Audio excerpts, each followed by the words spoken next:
Coming to you from the heart of the Great White North. Welcome to the Canadian Prepper Podcast. Immerse yourself in the world of preparedness with insights from seasoned experts and a touch of Canadian practicality. Your go-to source for all things survival, resilience, and self-reliance. Now, let's kick off another episode packed with knowledge and strategies to ensure you're ready for whatever life may throw your way. Stay tuned and let the journey to preparedness begin.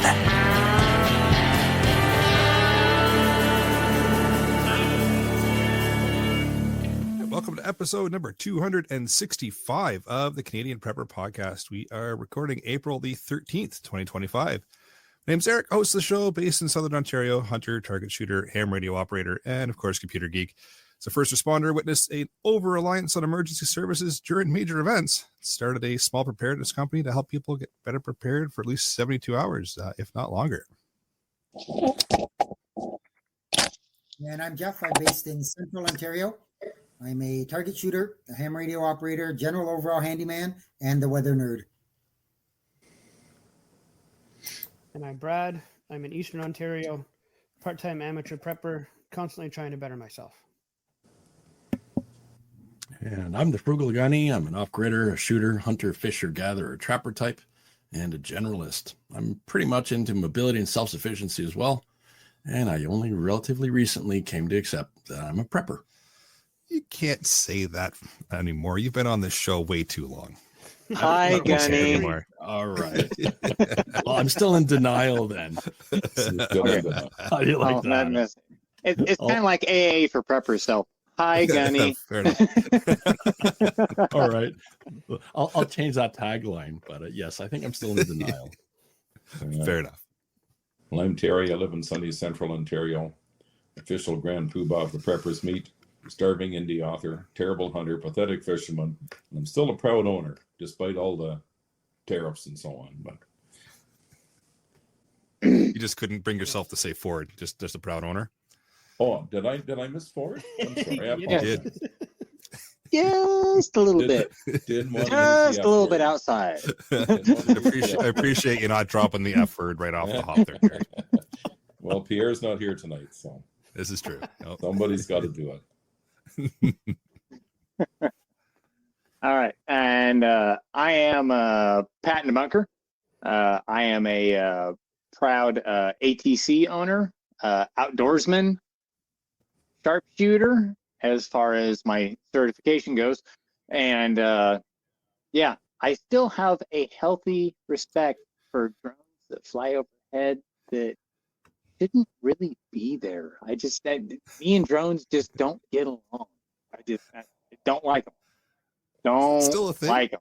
Yes, That's it's kinda dropped out of the still a media. thing. Because I had 12 of them go over the top of my house about 2 nights ago. And it's just like, Oh, no. That's not new. That's not newsworthy. Come on. Well, it's not newsworthy where you're at. Talk to me when it's 13.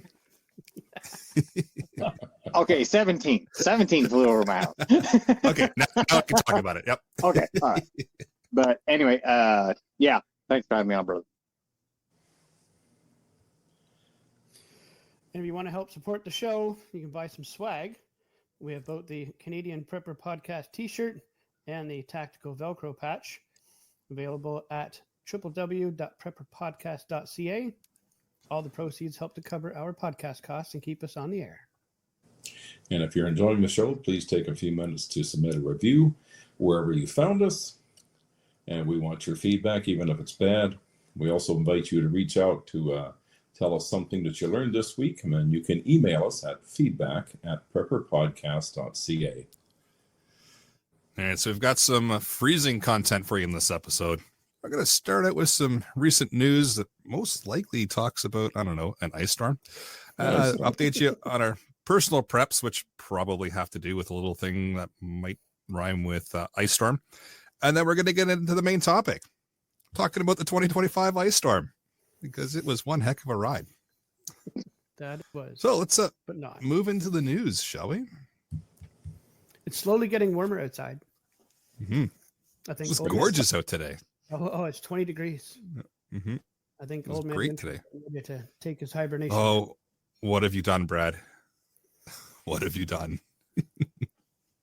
Oh, you done screwed up, bud. Mm-hmm. That's it. Nah. Ice storm number 2. Here it comes. Nah.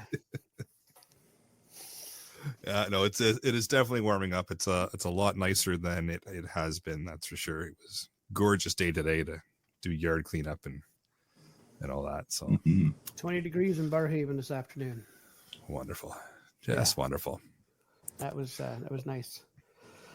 But Well, let's just move right along into what we've done lately for preps. I opened up a camper this weekend for this Very year. nice. And made sure everything was good inside, and thank goodness no leaks and no furry little critters with 4 legs skittering around at all. That ought to bring some more snow. Oh yeah, definitely. Yep. Yeah. Open up your camper, see how long that lasts. Well, I actually put the slide out last weekend. You're and then brave. It snowed. And then it snowed, but I just wanted to get in and see how bad it was going to be, and try to start to air it out a little bit. And then I left the slide out, and of course Monday we had like 4 inches come down. Which sucked. But everything is fine in there, so I'm very happy for that one. Did some fuel rotations since last I've been on here. Was very successful in replacing my well pump and all the fun bits and pieces and parts and oh my god that goes along with it. I actually had a few suggestions from our Discord, so I say thanks to everybody who suggested different things. Cleaned out a lot of stuff out of my junk out of my mudroom in anticipation of using that space a little bit better this year. Work, and more work. That's awesome. It. Well, I did yard cleanup on top of yard cleanup on top of yard cleanup on top of yard cleanup, and I still have tons more to go. Anybody, the guys in the chat there, they've all seen the pictures of my place, and I'll get into it in the topic, but Horrible. It was pretty bad. So I changed the oil in my generators now that I am finished with them and put a few hours on them. Nothing wrong with doing oil changes, and I refilled all my propane. Very nice. It's So I'm like gonna it's almost like you're preparing for something. Right? You never know. There you go. So I'm gonna echo Jeff's yard cleanup times 1,000. Although mine wasn't as messy as his, I've still got a good chunk to get through. I did a little bit of generator work, changing the oil and everything, getting everything back into, back into just good repair and recovering it from a good hard run of, just keeping the place powered. Did you figure out why it wouldn't start that one day? Yeah, the battery. It was the battery. Okay. Super weird. Yep. So don't know why, but then it was fine after I boosted it and it ran the rest of the time. So interesting. Wondering if you had a funeral for your woodshed. No, it buffed out. It's fine.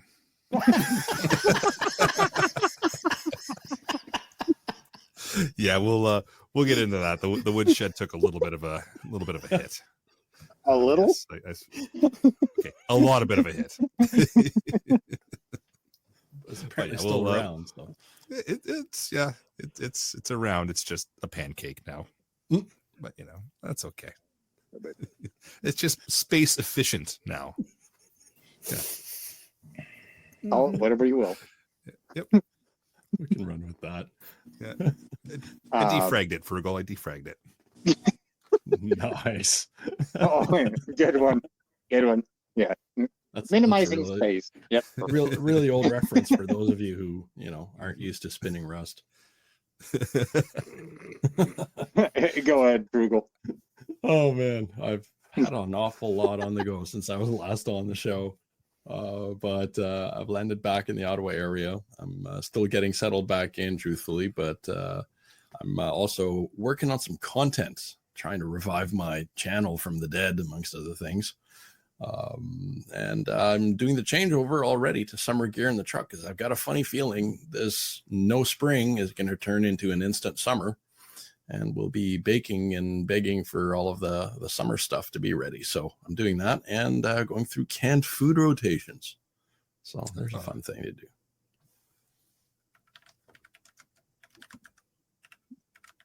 Well, and as far as down here in the lower 48, trying to build up, well, especially with all the windstorms and everything we've had, definitely knock loose all of the deadwood for dang sure.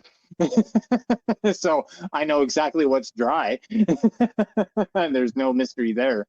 So stacking up a little bit more firewood, getting a little bit more ammo, and trying to do a little bit more practice and do a little bit more training, and getting in on like just like Frugal said, canned food. I've been really going through all of my shelves right now, just trying to see what's good, what's not, what needs to be out front and used really quick.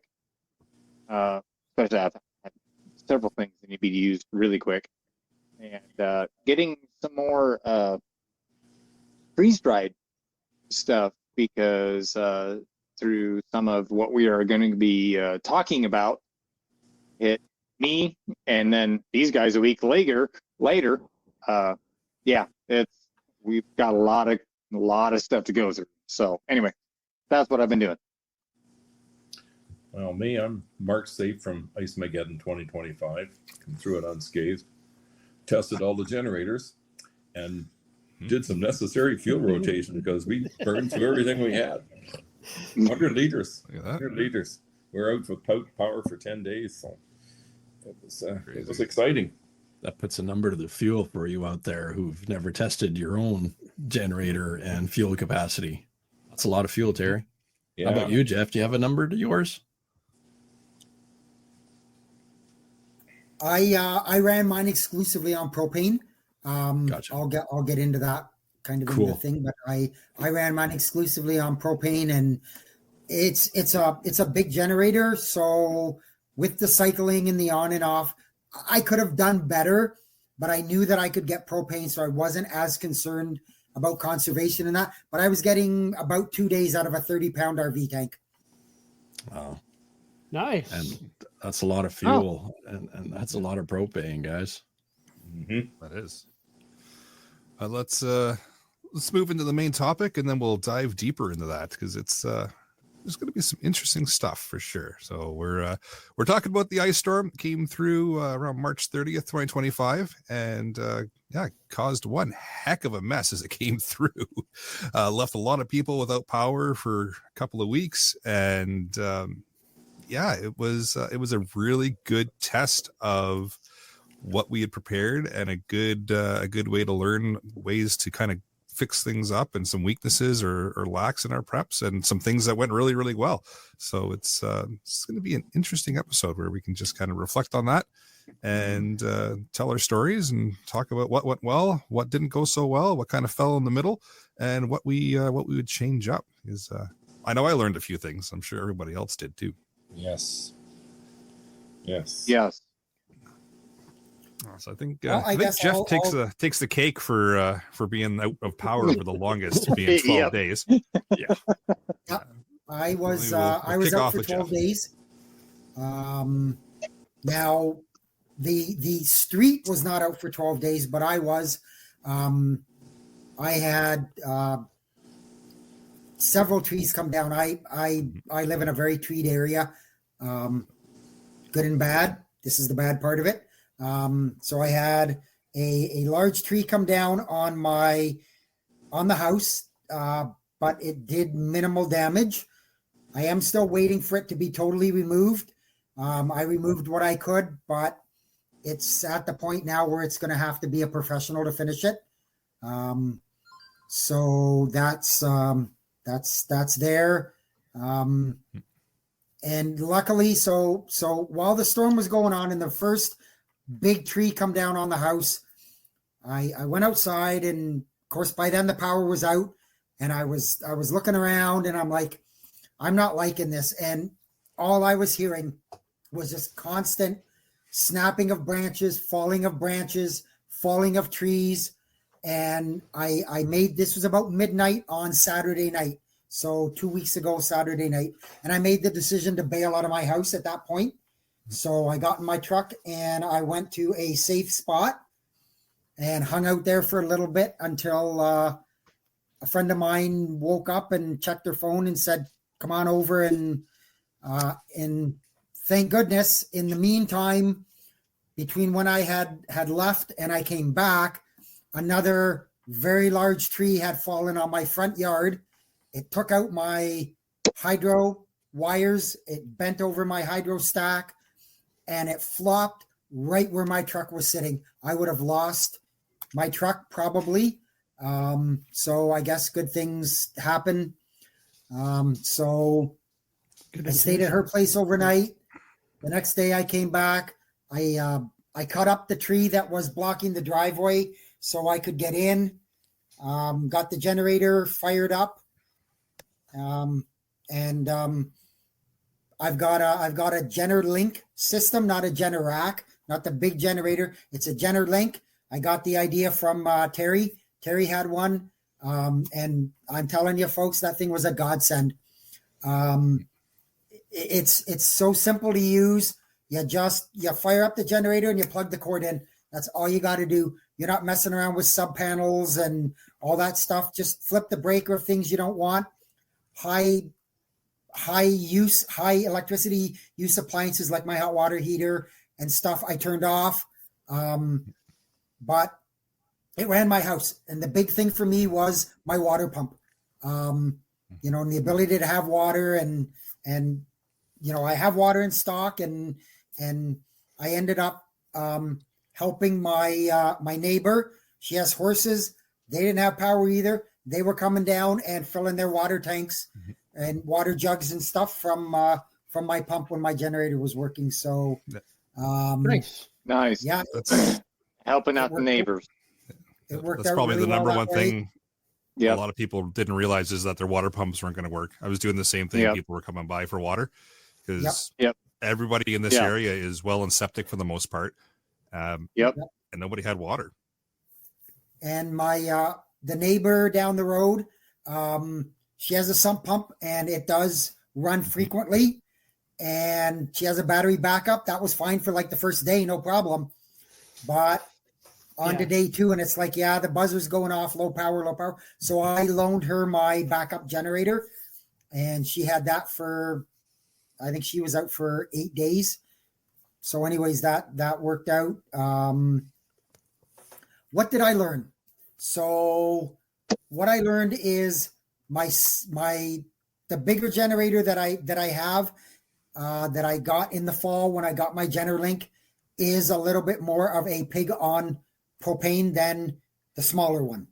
So I would and I do need to have more propane on hand if something like this occurs again. Like I said, I knew I was using it a bit more than normal, or than I had to, because I knew that the local Costco, a 5-minute drive from me, had propane. So I could just get the tank filled, and we'll go from there. So, I'll look at different options. Do I get like a really, really big tank, or do I maybe just get a couple more smaller tanks to have on hand? Maybe a 100-pounder. Costco Possibly a 100-pounder or 2. Yep. The other beauty I had was the wood stove. I was able to cook, warm up food, stuff like that, and keep myself warm.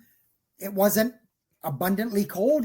We had one night, it was, I think, -6 or -7 Celsius, but outside of that, it was around freezing, a little bit under. So it wasn't super duper cold, but boy, I tell you, it's nice to have, you're outside, you're cleaning up, you're doing that stuff. You come in, nice warm house. You don't have to worry about.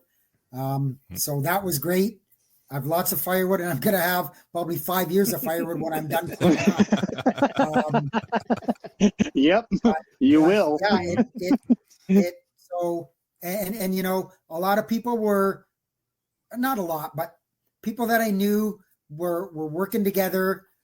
Like I said, I was giving her water for her horses and stuff like that. And then when they got power back, she shows up at my door with a nice dish of rice and sweet and sour meatballs and homemade, and that, you know what? It's not much, but it's something to say thank you. And I'm like, you know what? Warm food, like just you don't think about it till you don't have it for a long time.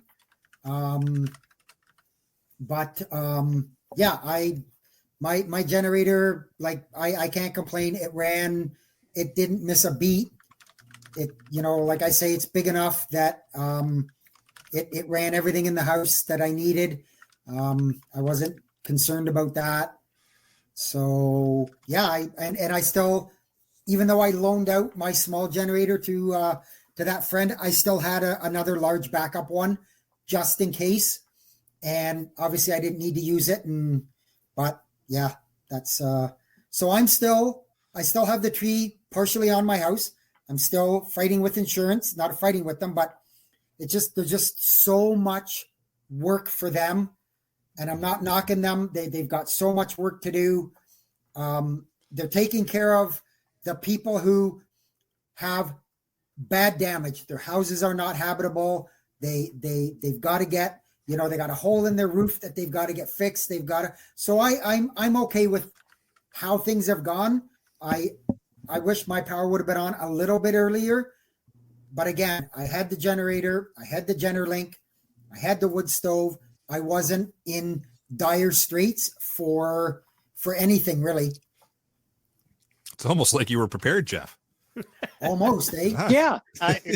Wow. It's just like, holy crap, a generator. You had power. You had water. Oh my God. The world wasn't coming to an end for you.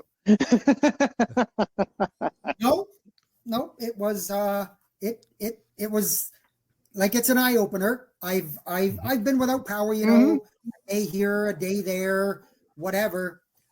I haven't experienced something like this, and I'm glad that I was as prepared as I was, or I really would have been foobarred. I would have lost, obviously with no power, I would have lost all my food. Yep. I would have had the wood stove to stay warm, but I would have lost all my food in my fridge and my freezers.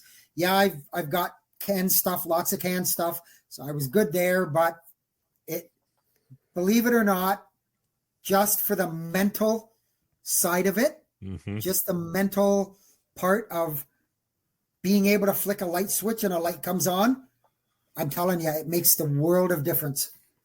Yeah, 100% it does. Attest to that. Yeah, exactly. Yeah. The Prepared Canadian there in the chat's got a good comment that Jeff's experience highlights the importance of networking too, which definitely helped a few people around Jeff to, like you said, get the water for the horses, and the neighbor there down the street to lend her a generator so that she can make sure her house doesn't flood, which is really good. 100%. Yeah, networking is important. Agreed. There's a couple things in the timeline that I thought were kind of interesting as we were going through this. For the first little while, we've got the whole home generator here, so kind of the same setup as Jeff. Good to go with power. Nothing really impacted us there. Being able to flip the light switches work. The furnace was going. We could do all the major stuff. The biggest inconvenience power wise is we couldn't dry our laundry, so we just had to hang it up. So that went well. But I found it interesting that about a day and a half in, all of a sudden the internet kicks out. So that gave us our timeline of how long their battery backup goes for, right? So because we've never gone like to the point where that's just cut out. Like, okay, so now we kind of have a rough estimation of when that type of communication is going to disappear in like a power grid down kind of situation, right? And then all of a sudden the cell towers dropped. It's like, I'm thinking, okay, maybe they're cutting power to some things as they're working in the area or doing something. But no, they were down for a day or two as well. I was like, this is interesting. So for a while there, we had no internet, we had no cell communication, no power outside of having the generator. And that all happened within about like a day and a half to 2 days. and you could really just kind of feel the tension ratchet up when that happened. Thankfully, like the cell towers came back, so it was down for maybe a day and a half, 2 days tops, and then they got that back going.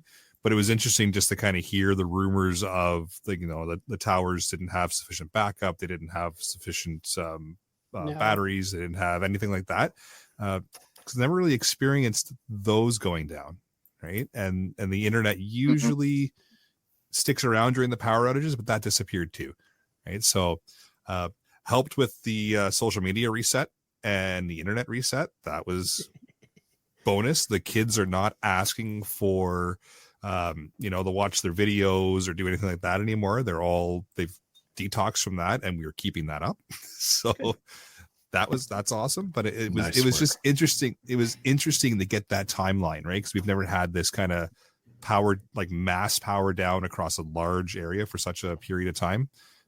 Right. So getting that timeline together, just what to expect when, was good. The generator ran beautifully, no issues at all. Interesting, and I know everybody's going to be shocked by this as soon as I say this.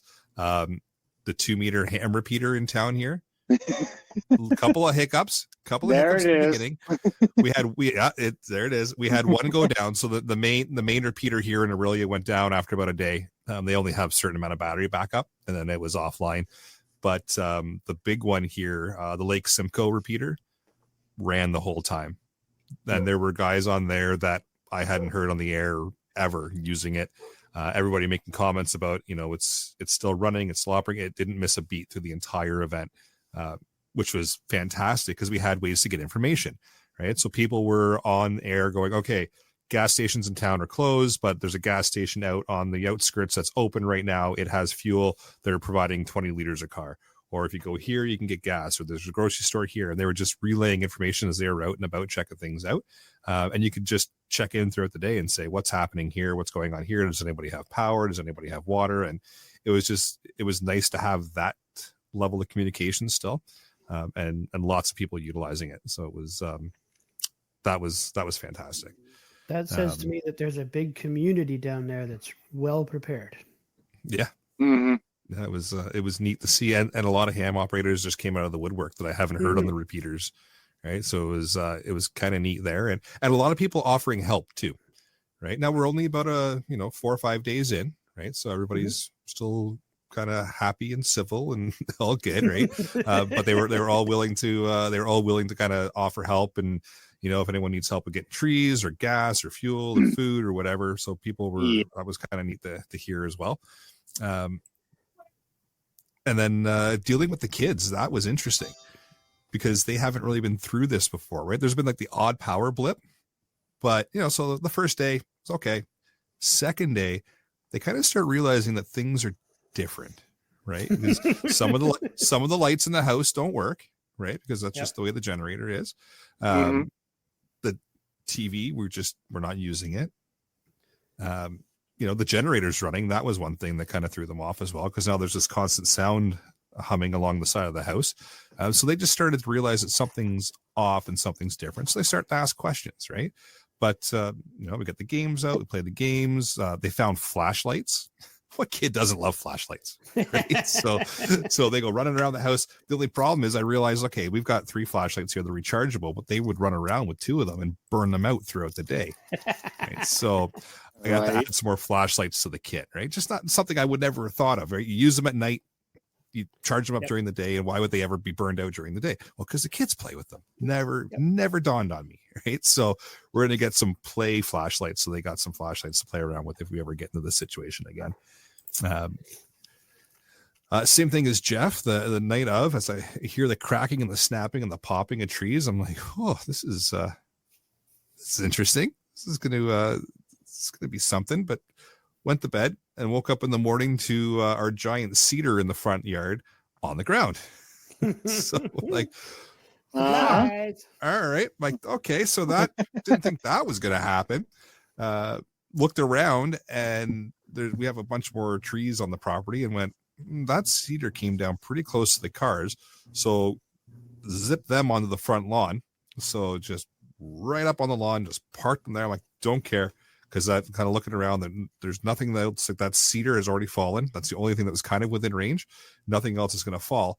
Park them up on the front lawn, and about 20 minutes, half hour later, boom, more trees down right where the cars were.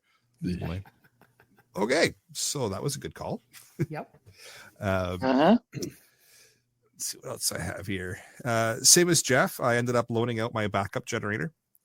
People started asking for it after a while, and so we loaned it out to some folks that needed it. Same thing for their sump pumps. They had a generator, but it wasn't powering everything that they needed, so they had to either plug their pumps in, or they had to plug their fridge in, or they had to plug whatever else they had to plug in, but they couldn't run the pumps at the same time they were doing other things. And that was a problem, because with all the ice starting to melt, the basements and the sump pumps are starting to run constantly. So they grabbed our second generator and put some hours on it, about 40 actually, which it's good to see that it ran and did its thing. Same thing, we run it exclusively on propane. And they took about a 20-pound can of propane, and they were able to run it. So, which is good. And it came back in one piece. So that's always nice to get things back that you loan out in one piece and still operating. So, because you never know, right? What else? Always a bonus. Yeah. And then, of course, the checking in on neighbors, doing a lot of that, seeing if everybody was okay, if they needed anything. We had running water, which was, like I mentioned, a big thing, because I don't think a lot of people realize that that's it. Like, a lot of us here are on well and septic, right? So no power, no water, which, yeah, okay, you can deal with that for a day or two, but we were out for about eight or nine. So yeah, after about day 3, you kind of start missing the water, right? So we had the same thing. We had some people come by and grab some water and check, ask to grab some water and such. And so that was interesting. And then our poor woodshed.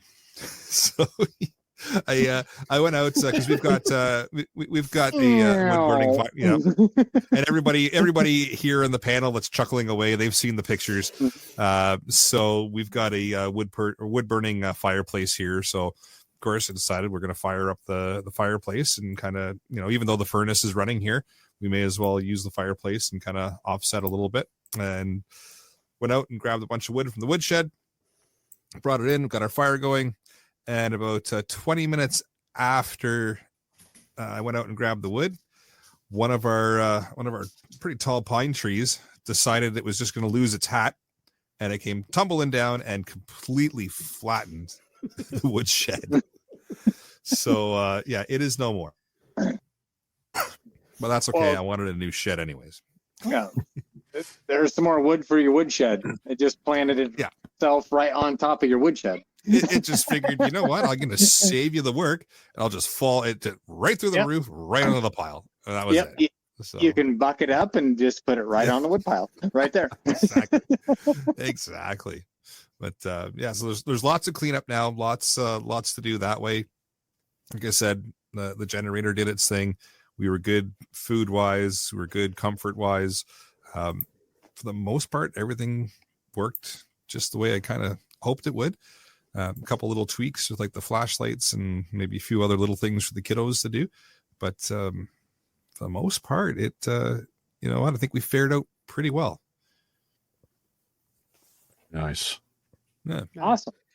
So something to keep in mind about the cell towers, if it's a bad enough emergency, you as the general public won't have access to the cell tower, but the emergency services will, like the government or the cell provider, like Rogers, TELUS, all those big guys, they'll kick off all of the us common folk and whatnot, and leave all the emergency services able to access it, so that they can still have access to it. So interesting. They're not being tied up with you calling across the street to your neighbor to say, "Hey, you doing okay?" No, get up off your butt and go over and walk across the street to check on it. Yep. But it's the emergency services that they want to be able to communicate, and the government and the hospitals and the townships and whatnot want to communicate. I found that out when I did a contract with the Red Cross, and one of the guys I worked with was in disaster services, and he had told me that they will routinely kick you off in an emergency So it's not that the cell towers went down. It's us common folk don't have access. Gotcha. All the towers out here where I am, and I've been lots and lots of places around here. Every time I pass a new cell tower, I'll try to slow down and have a look at the tower. Yep. And the base of it. There's always a big heat pump, a small generator, and like 3 or 4 propane tanks there. Those things last a long time. To power that up, to keep it more and more cool depending on the season. So you saying 2 days in the cell towers are out? Nah, they just kicked you off. That's my opinion, anyways. Sure, we can agree to disagree on that, but sure. Okay, yeah.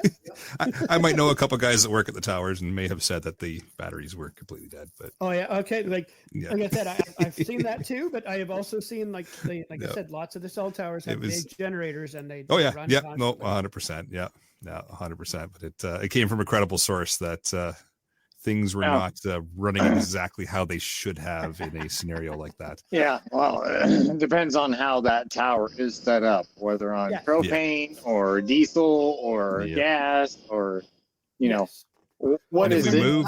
Nothing, just a battery bank that, that battery bank's only going to last a few days probably. They're, they're not designed for being out for a week. So you are absolutely. I found it was interesting as well, depending on where we moved around.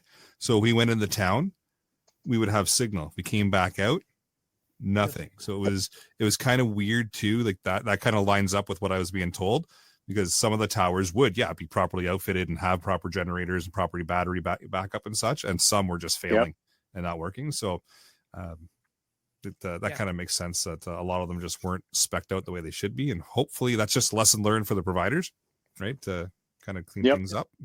So that if they do fall back into emergency mode and they got to kick us off, like Brad's saying, they can still get that bandwidth to the emergency services that would obviously need it, right? Yeah, because I'll have a story once it gets down to me on that too. So and I like Dan, but Dan's comment in the live chat there. But he had the issue with the sump pump, no backup. So at 2 a.m., he's sitting there all night emptying it with a bucket. Oh. I heard so many stories. I heard so many stories of people going for like 48 hours plus, and people like running shifts in the house of just running buckets out of their sump wells because they had no other way to do it. And that actually reminds me, Jeff brought up a good point as well. A lot of people have just like that marine battery backup, which is going to get you through most power outages, so it's fine. But a major one like this, like you said, it runs 24 hours, if that, and then now what? Right? This is probably the hardest way to learn just how much power a pump draws. The only thing I can think of that draws as much power is like a heating element that's using pure AC. Those will take as much power as you give them. But a pump, will definitely draw a ton of power. So I was really curious to see what your experiences were. I'm kind of surprised at the comms being knocked out so quickly. I was too. Yeah, I didn't think it was going to be that quick. No, that tells me there's probably some maintenance routines that are missing in some of that cell infrastructure, because we all know that batteries die after a while, right? And usually those kind of off the beaten path locations, they're going to use a lead acid type battery, and those are fine, but they don't do deep discharges well. All you need is a few good deep discharges, and those lead acid batteries, they're effectively shot, and you won't know it until a 3 or 4 day event like this kicks in. So aging your batteries and knowing how old they are, I think, is a really big key takeaway. And that, once again, we're all on our own. Now there's a big assumption on my end about the battery backup dying versus maybe a tree fell and took out some infrastructure for them that they had to fix to get us back. But it came back faster than I would think fixing the infrastructure would take. So I am assuming that it's the battery backup there that failed and not something more catastrophic. I should clarify that. Very cool. Well, this is all good info points. I'm curious. I didn't get much. Did you lose power for very long there, Brad? No way. I lost power for about an hour. That was it. But we all knew the storm was coming. We all had time to go and get the things we needed. We filled up. So I have two generators here. A small one we go with the camper with, and a big one that I got last year from the preppers meet that Jeff was able to help me out with. But I never pulled that one out. I had the small one in the mudroom. I keep it there all winter just for this kind of thing. And I just put some extra fuel into it, made sure it was good to go, had my cords inside to keep them warm. So if I had to, they're still pliable to move them around outside. Filled up some extra 5-gallon buckets. It was right around that time when I was dealing with the pump issue. So I already had a bunch of 5-gallon buckets inside to deal with the no pump issue that I might have experienced. So I filled up a couple more of those. We went out and I filled a propane tank up to make sure I had some for the barbecue if needed. Got a few other things, and then sat back and sat out actually on the front porch and listened to the ice crackling and the trees falling. 3 years ago, I had my last big tree come down on this property, so I wasn't worried about any other trees. There's nothing big that's going to come down and hit my house. Pulled the trucks in and a little bit closer and fueled them up. Charged up the battery banks and changed out batteries and flashlights, and that was it. Just waited, but nothing happened for us. But because of all of this, I have already been interested in getting the GenerLink device that Jeff has, and I've actually showed it to the family and what it can do, whatnot, just the literature and whatnot. And this is probably going to be a good push. That by this point, at the next disaster event, whatnot, that I may have one installed in the house by that point, and I can get mine through a good supplier in town because the company I work for has a good account with them. I can get a pretty good deal on one, so I'm looking forward to that. Nice. Sweet. That was it. I didn't have anything else. I sat back and watched YouTube videos and heard all the stories from other people and laughed at Jeff and Eric's misfortune and went, "Ooh, I hope they're all right." But All right, Oh, dear. Pierre, I'm gonna do you right, you lucky fucker. There it is. 41 minutes. So it's dear. funny. It's funny too. I'll step in quick if that's okay, Brad. So Dan mentions again that he said his friend couldn't find one till 1 week after the storm in a different city for a generator. So the Home Depot, our local Home Depot, I went in there to get some rubber patch for the few spots in the roof that I could find that were damaged. And there was a Furman, just like what me and Eric have, sitting there on a cart. And I kind of stopped, and the guy said, "Oh, it's sold." And I said, "It's okay. I don't need it. I'm fine." I said, I didn't think you guys would have any generators. And this was about 10:15, and he said the truck arrived at 9:00 with a full skid of generators, and he said this is the last one. So in an hour and 15 minutes, the whole skid of generators was gone. And that brings up a good point, actually. About a week, maybe just a bit shy of this happening, you start to see the reports of generator theft. It actually took a lot longer than I thought. I was just going to say that. A week? Yeah. That's actually pretty good. It was probably about 5 days in, 5 or 6 days in, and all of a sudden you start to see, people complaining about their generator being stolen, or lock your generators up, or that kind of stuff happening. So it was it's just interesting to see. It's always, most of us already thought about that, but not everybody does, right? I would have thought it would have happened a lot sooner. But yeah, the generators were just flying off the shelves. They actually there was a truck actually up at the LCBO just up the road from me that came and parked in the parking lot one day and was selling generators out the back. Probably the stolen ones. It was actually a legitimate company selling like new generators, but they were just selling them out the back of like this transport. Why would that not surprise me? It's enterprise. Yep. And the other thing, of course, when stuff like this happens, is opportunism. And so I was, bored one day, and of course, because I had nothing else to do, and I was on Facebook Marketplace, and generators that Oh, 2 weeks insane. ago were $400 and $500, 1,200, 1,400, 1,500. The exact generator that I have that I paid $400 for, somebody was selling it on Marketplace. They wanted $1,500 for it. Yep, insane. They were going to deliver it though, Jeff. So that makes a difference, right? Oh yeah, Oh. I Well, guess. with the price of gas these days, I can understand. Gary in the live chat's got a good point and says, how many generator returns? And then, like Jeff was saying, I just found it interesting how many you start to see the reports. So Hydro One does a great job, gets everybody online as fast as they can, and you start to see all the power kind of coming back in areas, and you instantly see people trying to sell the generators they bought 2 or 3 days ago to get them kind of through the little gap there without having power. But then I found it even funnier. You see people in the comments going, this can happen again, right? Just put some fuel stabilizer in it, get it ready, put it in the garage, tuck it in the back corner, look at it every once in a while. I'm like, these have to be listeners, and just hold on to it, right? Absolutely. But so many people are like, okay, cool, hydro's back, we're good, and just they want to offload their generators and things like that. And it just I kind of step back. I'm like, first off, is this one stolen? Nope, they got the box, they got the receipt, they have all that. They literally just don't think they need it anymore. Oh yeah, So, crazy, eh? Silliness. Crazy. Dave, that's in Canadian dollars. So I went for a drive myself. I had no issues with it here. I was in the Ottawa area. It all went well. I just went through all the food preps, and so we didn't go up very much. But I did go for a drive this weekend. And what I noticed is something that I had no doubt of, but it's, you can't really talk about it until you go out and witness it for yourself.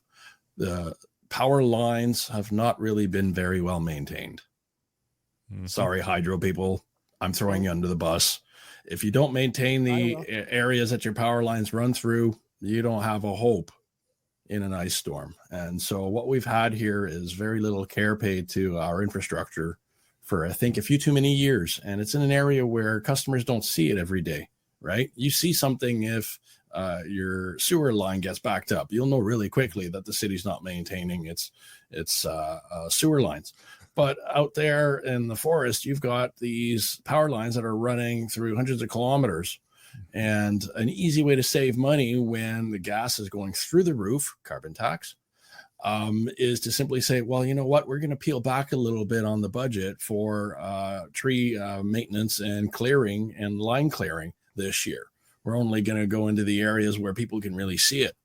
And so what you've got going on there is a whole lot of power failures that cascade from very far away, and you're all being affected. And so, yeah, I'm throwing a little bit of shade there at those hydro people because that's how they're doing it, right? They're ultimately, I think that's what's going on. But that being said, I was very fascinated to hear about your power draw and what the pumps are taking up. And I urge people to maintain their generators. I've heard a lot of generator failure stories, not necessarily from you here, but from other friends of mine. And that's because few people will even realize that you should be doing maintenance on your generator, like changing your oil or, checking your spark plugs and all that good stuff. So I just urge everybody to keep on that. And that's all I got for you, man. But I love hearing a bit more. I think Terry was also out of power for quite a while. So I want to hear from his end. Yeah. Oh, yeah. Wow. Between well, it started out here with when the ice storm first started. There's 2 generators in the corner just down from my place and one right in front of the house, and all 3 of them cooked off. There was flames. It was like arc welders going off out there. It was unreal. I got some videos of it. It's pretty wild. And then between here and where my niece lives, 5 kilometers up this gravel road, there's 35 power poles were down. 35, like a bloody war zone up there. Wow. It was unbelievable how many power poles were down. I had heard, and I don't know if it's, I can't verify it. I mean, we all know how rumors just get traction and off they go, but that hydro was running out of poles, and they were getting like we had. They're bringing them in. They were bringing them in from other provinces, like New Brunswick brought a bunch of linemen in to help, and they Exactly. brought poles with them. Yep. Yeah. Yeah. We had Last I people heard, from it was all over. the It was place. over 1,800 poles, is what I was hearing. Yeah, That a were lot just of broken. poles down, just unreal. And the roads, my goodness, there's the roads were blocked off with trees down and everything. And again, we all hear the stories about so and so's got a generator, but they never tested it out and it wouldn't run. And so, despite all the warnings that this was coming up, never checked it out. Some people didn't have any fuel. Fortunately, we had lots of fuel, so we were helping a few people out. We had generators out on loan to a few folks, and it was just something else.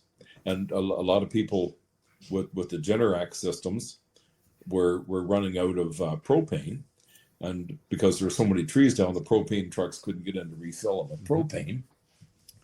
And a lot of folks didn't get topped up before the weather went bad, even despite calling and asking to get topped up. So, yeah, there's one house we were watching was they have a 200-pound dedicated propane tank for their Generac, and they were down South Holiday Inn, so we were just keeping an eye on their place. So the Generac was working great, but it would use 10% a day of a 200-pound tank. 10% a day. Of course, the thing was running all the time.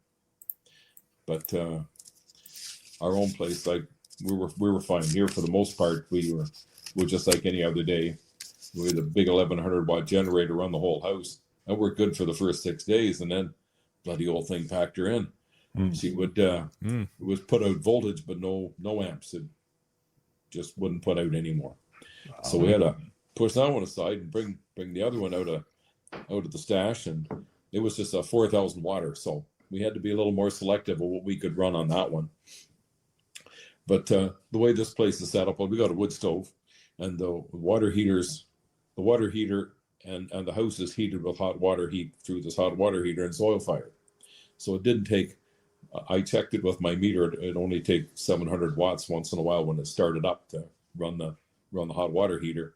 So we never had any issues. And yes, the sump pump was running. And I also have one of those solar battery packs, 5,000 watts of power there. We just had that hooked up to the generator dedicated. It'd run all our small appliances on the house without any issue. The only thing it wouldn't run is the well pump. The well pump drew too much power. We had to have the generator for that. But I bought that for my RV. That wasn't planned for the house use anyway. But I give it a good test. I'm real happy with how that thing performed. That's the one you had to meet last year, right? Yeah. It worked. Okay, It worked great. Seeing that. Nice. Nicely. Good to hear. Yeah, it worked great. So we weren't really inconvenienced a whole heck of a lot. We had people in, and we had folks in for food and so on like that. Well, just because we had lots, and we had a few folks in for stuff and helped a few folks out with things. And let's see what else. I guess the big takeaway was the loss of the internet and communications. Ours were gone for about 6 days. You couldn't call anybody. You couldn't check in on anybody. Unless people are really good at staying in contact, and it was usually physical by coming and going, that you knew where anybody was, because you just could not get a cell signal or a text message out. So that was the big takeaway from this. And again, the communities, the lack of communication. Message wasn't getting out that all the local fire halls were a warming station and people could go there to get water and so on, but nobody knew about it. So that message didn't really get out for quite a while before word of mouth started going around and people started learning about that you could go there. But none of them were open 24/7. So at night, if you didn't have anything, well, where did you go? Yeah. You were back to the place unless you had somewhere to go. And some people, heck, it was comical because these people, they know that you're set up, but no, they were freezing in their place. But instead of stopping in, they carried right on, went down to the city and got a hotel room for a couple of days. Yep. So you're giving them shit and saying, "What the hell did you stop in?" Right. Yep. But yeah, people are funny. People are funny. It's funny. I had the exact same scenario. I knew a bunch of people that, no generators, no power. They were starting to get cold. So I've got the couch. I've got a guest room. You're welcome to come over, warm up, have a warm shower, whatever you need. Yeah. And same thing. Wouldn't do it. No, it's funny. Okay, Yeah. My biggest takeaway from all this is how quickly Canadian civilized infrastructure goes to fully off the grid, no comms, like I lived for a year overnight.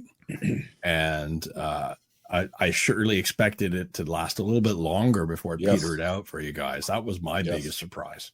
Yeah. That your comms went out so quickly. Ours was almost instantly here. So if anything, I think this storm is going to help sell more ham radio equipment and maybe drive people to more independence in their comms, because we figured out the generator thing a long time ago. Some people are still figuring out the whole oil change and maintenance thing. But I think this is the biggest takeaway. We're pretty weak in our infrastructure here. And that was just an ice storm, right? That wasn't like a consciously wanting to attack us enemy or threat level. Yeah, it's just Mother Nature. Yeah. This was a small ice storm. A wee one. That's right. That's right. So So I hope everybody is as motivated as I am to get at least some sort of basic form of ham instruction and equipment. And I don't mean the Baofeng. The Baofeng is just a wee little radio. I've played with them. But they don't reach quite as far as real ham gear, right? Here, you could have made it with a Baofeng if you needed, right? It was nice to have the fancy HTs or handy talkies or handhelds, however you want to call them.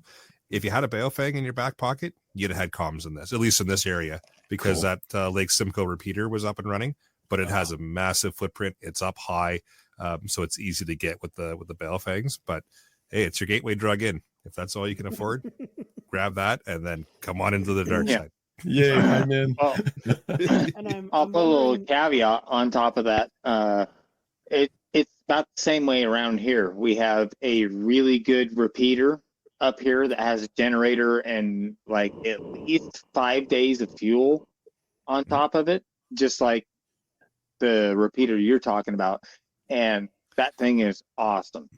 I mean, they keep it up, they keep it prepped, and it's awesome. And that's one of the things we used. But anyway, I'll wait till it gets back around to me and on my storm system. So yeah, but yeah, those are good systems to have. 100%. Very, very.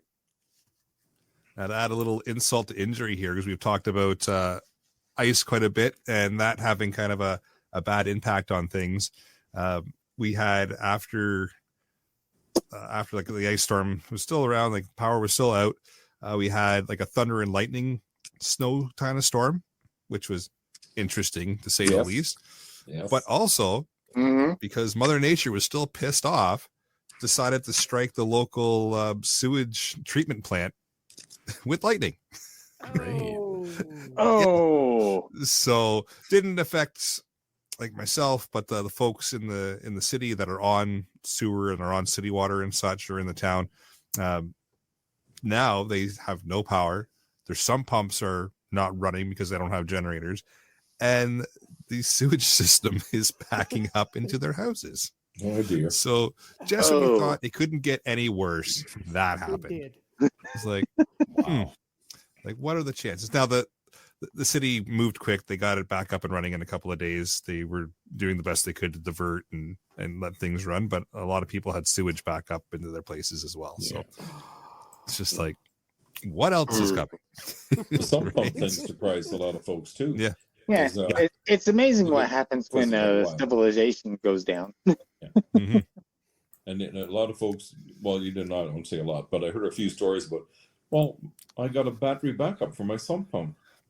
Yeah, it doesn't last that long, and you really needed a generator hooked up. And I never thought to hook the generator up to the pump. You know, it's like a lot of folks didn't really know how to juggle things around. Like it was interesting because they'd have an electric heater on, and that's all they had on. And meanwhile, their freezer's thawing out, and they're wondering, what are we going to have to throw this food up? Why didn't you plug the heater in? Unplug the heater, plug in the freezer. Plug in the fridge. Cycle things back and forth a little bit. They had a generator and they had fuel, but they didn't think about that. Alternate. Yeah, didn't think about alternating. Yep. Common sense is not very You should common. know by now Uh-huh. that common sense doesn't go very far anymore. Yeah. No, it doesn't. Thank you, Jeff. Common sense is not very common. It sounds like they No. almost need a 1, 2, 3 type. This is how you do it. Okay, 1, disconnect all of this. 2, fire up the generator. 3, let it warm up. Because a lot of people will just go, oh, I don't know why it stalled. I just ran it and tried to throw it all on. Well, you got to let the Jenny warm up a little bit before you put it under load, right? Yeah. I guess we have to write all that down in a 1, 2, 3 type manual, right? Yeah. I still won't read it. They still won't read it because people can't retain more than 3 or 4 things. Like you say, Gunny, they plug everything in and then they start the generator and they wonder why it only lasts 3 or 4 or 5 days and then it's smoking like crazy and it's garbage. Well, because you Overloaded. Or like when I would start my generator, I would unplug my fridge, my freezer. So I would start the generator and the lights would come on and stuff like that. I'd plug the fridge in, let it sit for 5 minutes, plug the freezer in, let it sit for 5 minutes. Okay, that's done. Now I can you'll love this. Now I can turn on my Keurig machine and have my coffee. Because if I don't have a coffee, you do not want to be close to me, especially when all this is going on. That's right. Justin there in the live chat. No. We need to get him on to tell us some stories. I would love to hear his. Oh, yes. I would love that. Insurance adjuster, you'd be amazed at the stories I hear from people after storms. Oh, I would, but I wouldn't all at the same time. And I'd love to sit with a coffee and listen to him around the fireplace. A quick tip I'll just throw here because it's free. Living off the grid for a year in a dry cabin, you'll find out really quickly the things that are really unnecessary to run on a battery that you could totally have another useful alternative source for. And one of them is boiling water. There's zero need for y'all to be using electric to boil water. So many other good fuels to boil water with, but I do get the caffeine gig. So for me, when I was doing the coffee press was my ultimate winner for off grid and no power situations, because all you got to do is get that water hot, throw it in there with your coffee, and then you can press it down. Just you I easily could have done it on my wood stove. That's not. That's not the issue. It's just spoiled Jeff. Hey, but I get it. And power outages, when you've got, everything else is down, it's the little things that will make the difference. Other than, I got Jenny. Yeah. It's the little things, right? There is nothing better than being able to make a coffee. Cowboy coffee. You just boil it for a couple minutes and you just take it off, let it go, put a little bit of cup of cold water on the top of it. You're ready to go. It's perfect cowboy coffee.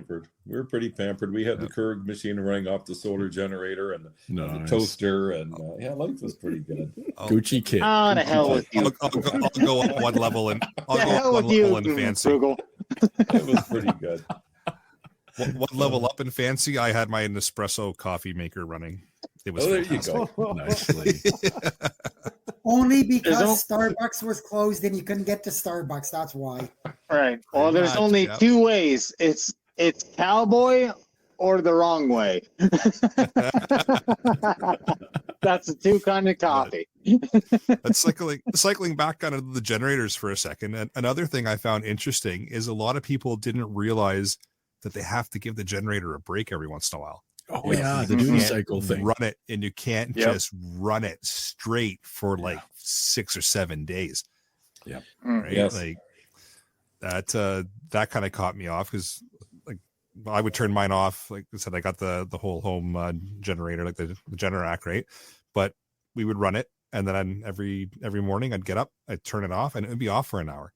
I'd do my oil checks, I'd check it around, I'd just make sure everything looks good, and then we just let it sit. Let it cool down, let it rest, and then fire it back up. Yeah. Right? But a lot of people were running theirs for days on end, and then all of a sudden, I was getting some messages about, how to, is there anything I should be doing with this? I'm getting kind of nervous. Haven't run it for this many days, or what else should we do? Or like, have you turned it off?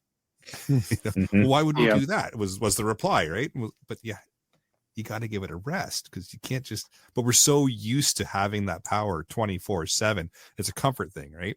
So I Yep. get why you want to just run it constantly, but you Well, that's gotta because give the those things a hydro that rest. comes into the house that you don't see, it never stops. Yeah, Here's exactly. Right. Here's another thing there too Exactly. with one of those. With the Generac, there's one place my gal friend looks after. It had the Generac system, was an older system, so it's been used a few times for years, but it shut down because it was low on oil. So we had to top it up with oil. Now, where are you going to find oil sometimes if the power goes out? Yeah. Yeah. So if you do have one of those systems, make sure you've got some extra oil. Thankfully, 100%. I looked up the specs for it. It uses exactly the same oil as my car does. So that's perfect. what we used in it. But, Nice. Or But- just make it a Kirkland generator like Eric did. Good old Costco. Yep. We got Yeah. a couple of Costco. boxes of the oil that generator takes, and ready to go. Costco 530. Terry's point is good here. Your But- generators have no, but consumables, 100%. right? So Yep, yeah, you should 100%. have your spare spark plugs. yeah, make sure you have Yes. spares. Yep. You can clean off a spark Yep. plug, right? But it's just so much faster to throw a fresh one in, isn't it? Yeah.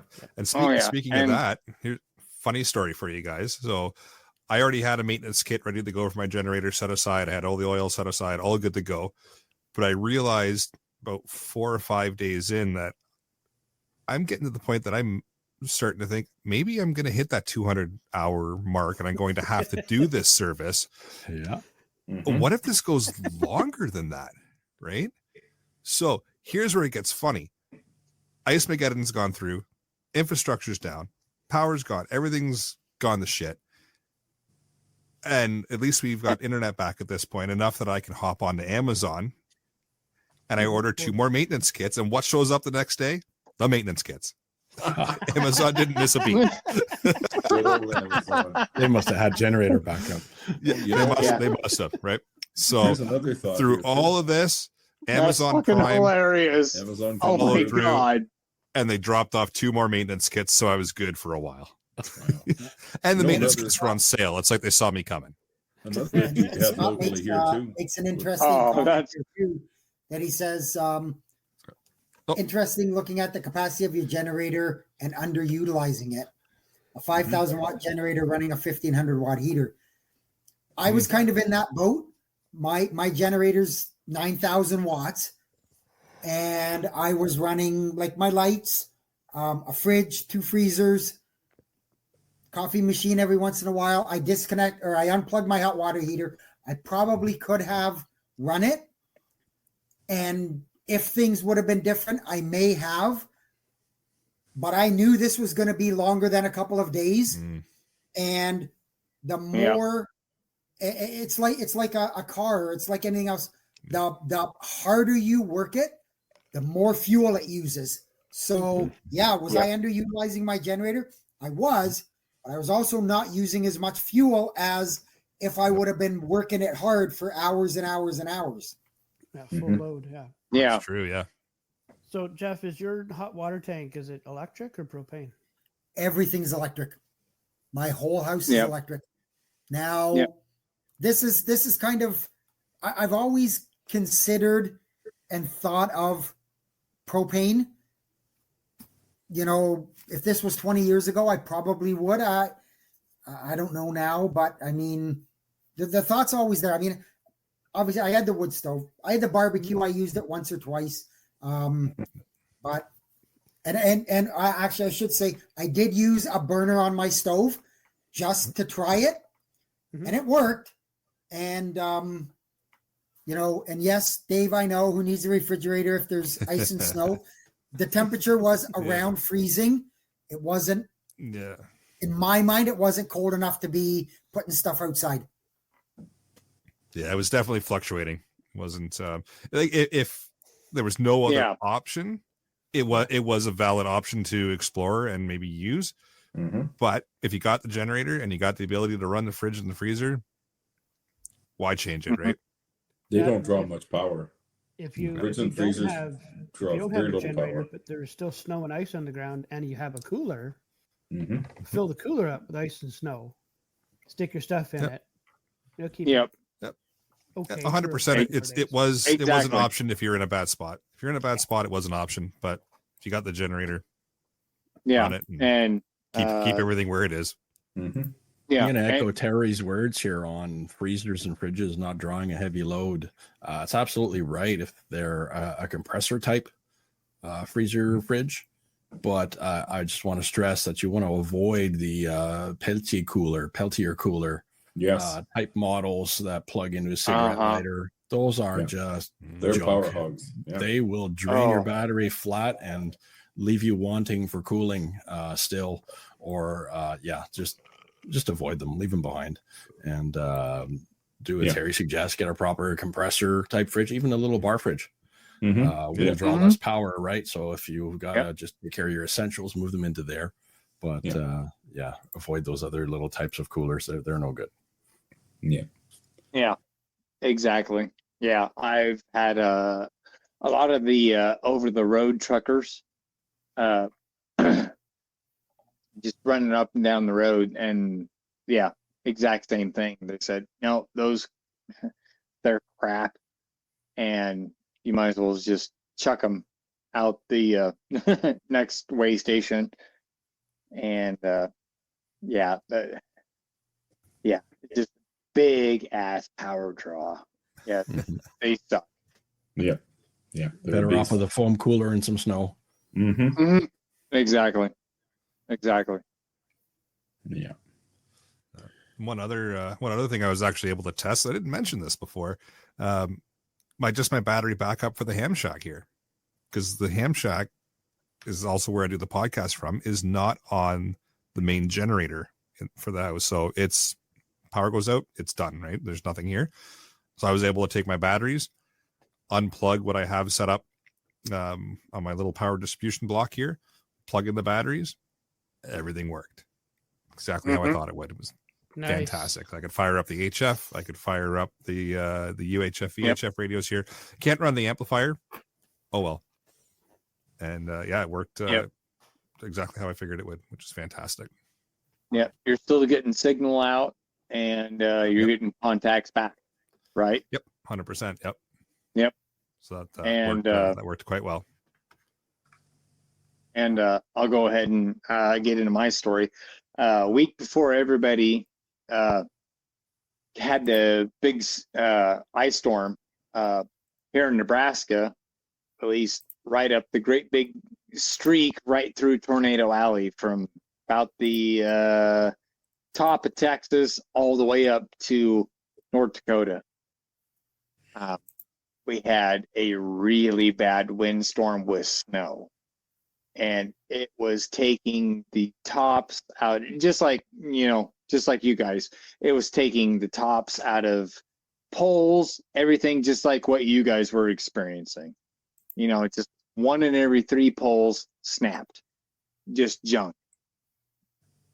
And my brother fired up his mast, got on the shortwave and everything, because he's a ham operator, and he goes, okay, what's going on around here? And that was the best information that everybody could get.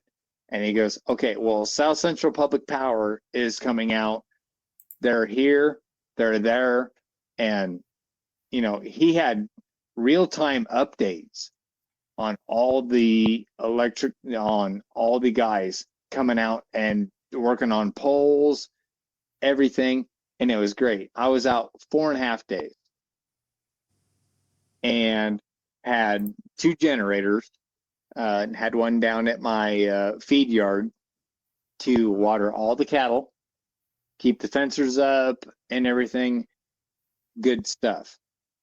The one gap I wish, here's the one little thing that I would tweak on that, is going into my house on my personal, is I wish I didn't have a cord going into the house. I wish I had a cord going out of the house off of the main bus, coming off of the actual breaker box in there, just to have a plug-in on the 110 side, even just on the 110 side, just to do the lights and all the little stuff, just plug straight into, would have been great. As far as hot water and all that stuff, I brought up a John Deere 4440 with a 220 on a 3-point, wired it straight into the bus, into the panel right out there, and just for like a couple hours, just to get that hot water and everything built back up, and just like Jeff and all the guys on the panel here, wood stove, so it wasn't a big deal on heat, it's just getting everything circulated and everything like that. So I have to make a little bit more concessions for as far as the 220 side of it to get that big fan going. And that's the only thing that sucks, is because I've got wood heat, but I don't have a real good way to circulate it because it takes 220 to get that fan going and circulate it all the way through the house. That's the only bad thing, is heat, but no fan. So, yeah, that's something I'm going to have to look into down the road. But yeah, that was the one big major thing that I was like, yeah, I have the heat, but I just don't have the way to circulate it. So that sucks. Yeah, that I can definitely understand. Yep. So in your house, you have just one fan to circulate all the heat from the wood stove? Well, I have multiple fans, just on the 110 to spread it out and get it to go upstairs. But as far as the central air unit goes, it's on 220 with the fan to get it sucked up, because here's what I did, just to break it down a little bit. Right above me, I've got all my rails and everything up here, and I cut a hole in the floor to my central air unit, so that way if I want to kick my fan on when my wood heat is going down here, it sucks all that heat up into the central air, and it's great. It works fantastic.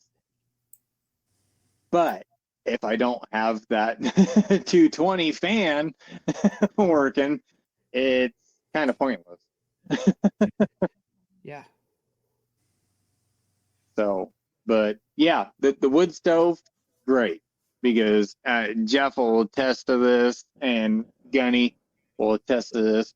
Wood stove is great as long as you can get it moved around. Yes. Mm-hmm. That was our biggest problem in '98. The first ice storm was we had no power in the house. 2 wood stoves, one upstairs, one downstairs. But how do you get the heat around?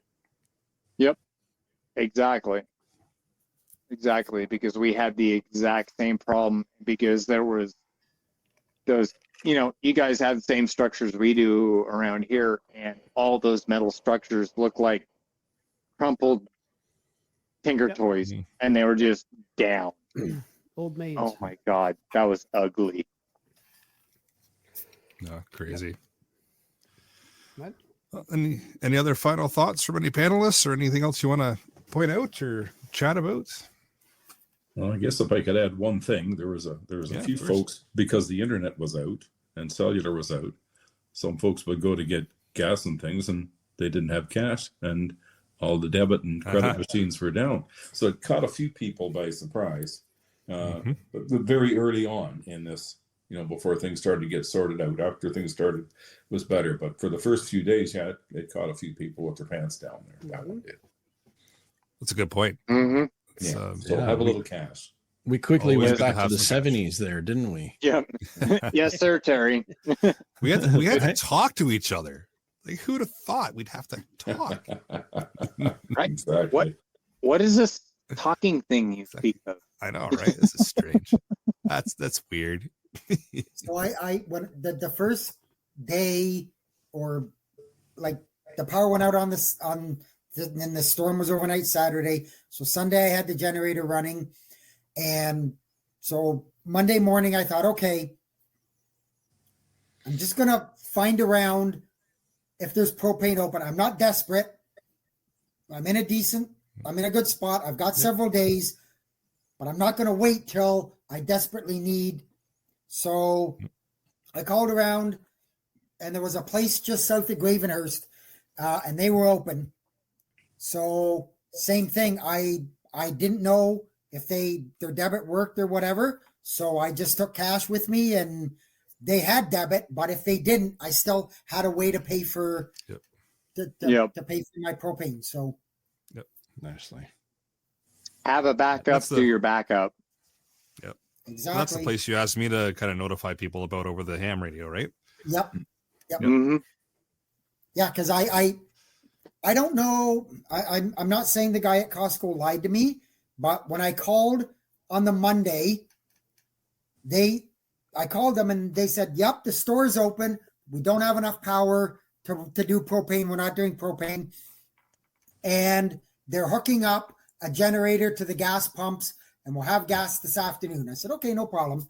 So Wednesday, somebody said, "Hey, I got my." I said, "Hey, I'm gonna go back to this place in Gravenhurst, get propane. Does anybody need propane?" And they're like, "Well, why are you going up there? Costco's got propane." Of course. Oh, okay. So I called just to make sure, and it obviously was a different person. I said, "You guys got propane?" "Oh yeah, we've had propane from the very beginning." Of course. Jeepers. Right. So I was like, "Okay." So yep, You got to go for a tour, Jeff. I did. Assholes. Yeah, but Yeah. sometimes you can chalk that up to miscommunication. That one person didn't know that they were going to do Yeah. the propane, and somebody else said, And, "No, we're going to and, put the and, propane." and I'm fine with that. Like I said, I wasn't Right. at that desperate spot yet. Yeah. So, and that's if there's anything else that I could throw out there and kind of put to people is, if you need something like propane or like fuel or whatever, don't be like everybody else and wait until your gas gauge says E to put gas in your tank. Or like Exactly. I knew this storm was coming. I filled my truck. I filled 2 gas cans because my backup to my backup is a gas generator. Mhm. All my propane tanks were full. Everything was. And right away on Monday, I started scoping. Where can I get propane? Where can I get, Yep. and somebody said, "Oh, there's a gas station out on Highway 12 towards Midland, and they're open." But like Eric said, the lineup was down the highway, Mhm. and they were taking, and it was $20. It wasn't 20 liters. $20 was what each person was allowed to get, and that was it. Wow. Jesus. And they still ran out of fuel. Yep. Yeah. I'm not Yep. surprised. Well, people freaked out, right? Yep. Yep. Sure they did. Yep. Yep. Pretty much. Should have had a little fuel ahead of time. The first day that Costco, they got the generator up Mhm. and the fuel pumps were running, 9 o'clock at night, they still had a lineup down the road and the next day they ran out. Yep. So it was. I popped in the Costco about 4 days after they opened. I didn't need gas, but I'd used a little bit, so I just brought the jerry cans, topped them up because there was no lineup, and out I went. Yep. Yep. It's kind of funny to just watch people kind of, I haven't been able to get this forever. Go. Oh crap. And by forever, I mean Oh, a couple no. days. Right? But, Yep. It's, Yeah. top them up, and they're just the ones that I use for like the snowblower, the lawn tractor, like nothing crazy, but just top them up just in case. You betcha. Yeah. Yep. Yeah. Yeah. It was, all in all, it was an interesting adventure and a very good test of our preps and a good validation of why we do what we do. I think from the Absolutely. sounds of it, the panelists came out pretty much unscathed, except Jeff's roof, which took a bit of a beating. Yeah. But And we had and you would, well, my woodshed. Yeah, you would shed. It is. It It is took a what dive. it is what it is. But this kind of had a little bit of everything. We had a bug out situation for Jeff, who made the decision that it was time to go, time to get out of Dodge for a bit. We had pretty much all of our main infrastructure around us go down for a period of time. But we all made it through. Yeah. And we were all, for the most part, unscathed, right? It's we did quite well. It's good to see that everybody's dedication and ability to just kind of foresee things and be prepared worked out. Yep. Well, if you don't mind, 2 seconds. Week before everybody got hit by this ice storm, I got hit by a winter storm with 80-mile-per-hour winds that just about did the exact same thing to everybody up in your guys' area. Yep. It just loaded it up, snapped it off, just, broke it off. I mean, so, yeah, we were in the same boat a week before everybody else. Crazy. But at the same time, there was a lot of guys still in the same boat when you guys were getting hit. So, yeah, it was a nasty storm system. Even 5 days later, when that thing wrapped around and hit you guys, it was just, ouch. Oh, man, I don't wish this thing upon anybody, especially Jeff, because, brother, I don't wish that upon anybody being out that long. So yeah, but like Eric said, it was a huge test of my prep, and yeah, exactly. Don't get me wrong. I'm usually not one to toot my own horn and pat my own back, but I'm going to in this case because I went 12 days without hydro, and I'm basically, as Eric said, I'm basically unscathed. So, perfect. You did your job. You prepped. You prepped preparedly. So awesome. It's awesome. That was really, really good to see, and it's been good to hear all the stories as well. And we learned some lessons. I think for everybody it was kind of just a few little things that we're going to change. Yeah. But this kind of validates at least our preparedness as far as power outage goes. We're all ready to go there, and we reset, we change the oil, we change the spark plugs, and we get back at it, right? Yep, that's right. And that's all a guy can do. Yep. Prep again for the next one. You got it. And Frugal Gunny, you have the best background. It looks like you're in Nebraska. I love that orange and pink, and I love that sunset. Thanks, man. That's from the far north, about an hour north of Lonlac in Ontario. I went moose hunting there in 2019, and this was just the most amazing sunset. And nice.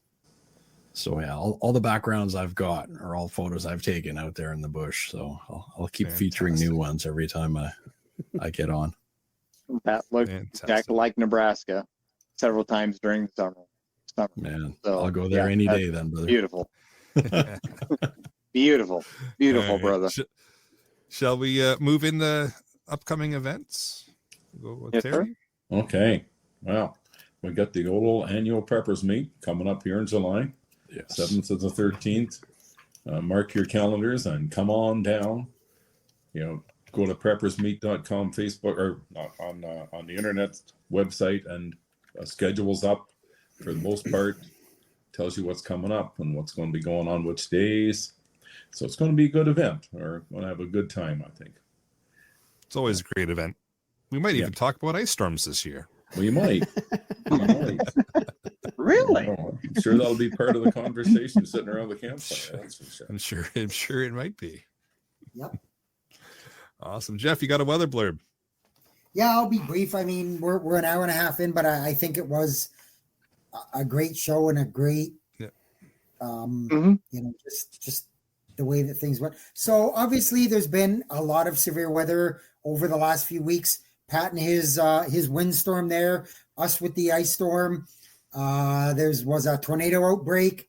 There were several significant tornadoes.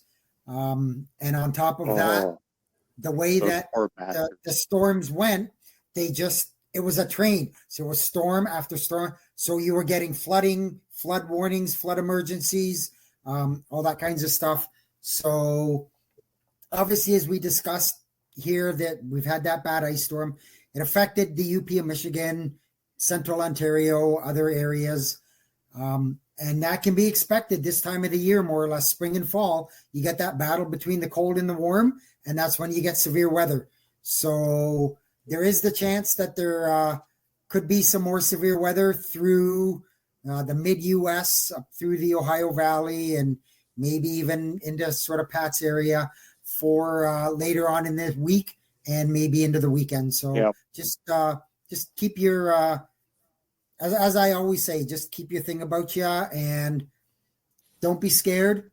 Be prepared. And that just doesn't. After everything that's happened, because nasty stuff coming. Well, it's spring, nasty stuff. Always is. Yep. All right, quick deal of the week. Thanks to Pierre, Princess Auto 4-pack ammo cans, almost half price, $29.99. So head on over to your favorite site, Princess Auto, there, and grab yourself a deal because they're totally worth it. I have 3 sets of them. I've got a few of them as well. They are fantastic. Might have to get another one that just stores some extra flashlights in now. Yeah, and batteries. But label this one kids. Yes. We should get Princess to sponsor us for the is amount that of links in that the 30 millimeter can or the 50 ammo can? I think these are the 30s, right? Yeah, they're 30 cals. Yeah, they're fantastic. But with that, I'll bring episode number 265 of the Canadian Prepper Podcast to an end. You can find the podcast on iTunes, Spotify, or really your favorite podcast app. We're pretty much on all of them now. Please do submit a review. It does encourage the algorithm slightly to promote us for about 30 seconds until they realize what we're talking about. And then we get pushed back down to the bottom. But it does help other people find us. Yeah, pretty much. And before I go into my blurb, I just wanted to throw a shout out there to all of the hydro linemen that were out there that were working in some pretty shitty conditions. Good call. You know, they take some grief sometimes, like everybody, about the amount of pay they get or how many breaks they take and all this stuff. But when the crap happened and they really needed to be there, they stepped up. Really? And point. It was greatly appreciated. So we do record these shows live on YouTube, Facebook as well. If you want an early peek at the shows, please subscribe to the YouTube channel, Canadian Prepper Podcast, and click the notifications tab. That will give you an alert when we're going live. Anybody wants to reach out to me or, wants to see some pictures of the carnage at the house, it's feedback@prepperpodcast.ca. Those are some good pictures, that's for sure, Jeff. Mm-hmm. And anybody wants to reach out, it's batbradcpp@gmail.com. And I'm on the Discord frequently. And you can reach me at the annual Peppers Meet Facebook page or my personal email at terrylblackmore@hotmail.com.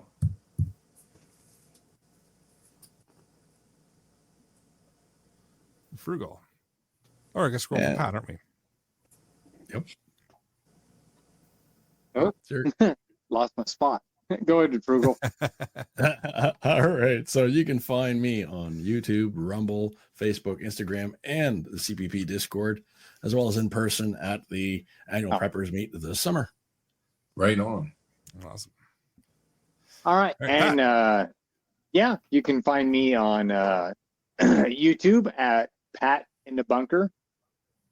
And anything else, if you need to get a hold of me for any reason whatsoever, if you want to gripe or anything like that, you can find me cruising 165 at yahoo.com. So anyway, that wraps it up. Awesome.